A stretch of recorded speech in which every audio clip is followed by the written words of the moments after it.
కర్ణాటక రాష్ట్ర పర్యాటక అభివృద్ధి మండలి అంబరి సఫారీ డబుల్ డెక్కర్ బస్సులను బుధవారం నుంచి రవాణా చేస్తుంది. ఈ బస్సులు నగరంలోని ప్రముఖ ప్రదేశాలను చూడటానికి ప్రత్యేకంగా రూపొందించబడ్డాయి. ఇక పర్యాటక శాఖ మంత్రి హెచ్కే పాటిల్ రవీంద్ర కళాక్షేత్రం వద్ద పచ్చజెండా ఊపి ఈ సేవలను ప్రారంభించారు. విధన్ సౌధ, విశ్వేశ్వరయ్య ప్రదర్శనశాల, పురావస్తుల ప్రదర్శన, లాల్ బాగు, కబ్బన్ పార్కు, ఇస్కాన్ దేవస్థానం, గవిగంగా గంధేశ్వర స్వామి దేవస్థానము, బుల్ టెంపుల్, శ్రీ శ్రీ రవిశంకర్ గురూజీ ఆశ్రమం వంటి ప్రదేశాలను ఈ బస్సుల్లో కూర్చొని సందర్శించవచ్చు. ఈ కార్యక్రమంలో అధికారులతో పాటు మహిళలు కూడా పాల్గొన్నారు. బెంగళూరు పర్యాటకులకు ఇది అద్భుతమైన అవకాశమని పర్యాటక శాఖ మంత్రి అన్నారు.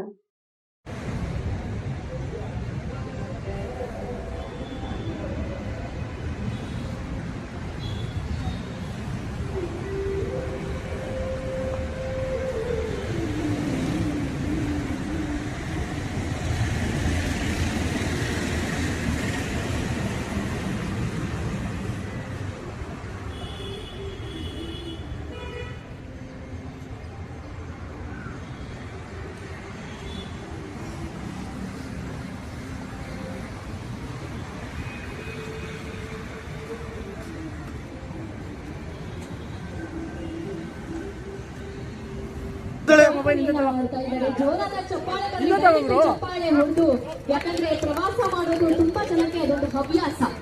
ಹಾಗಾಗಿ ಪ್ರವಾಸವನ್ನ ಇಷ್ಟಪಡುವವರಿಗಂತೂ ಬಹಳ ಖುಷಿಯಾಗಿರುತ್ತೆ. ಹಾಗಾಗಿ ವಿಶೇಷವಾದ ಕಾರ್ಯಕ್ರಮದಲ್ಲಿ ಬಂದು ಬಹಳ ವಿಶೇಷವಾಗಿ ತಮ್ಮ ಅಮೃತ ಹಸ್ತದಿಂದ ಈ ಒಂದು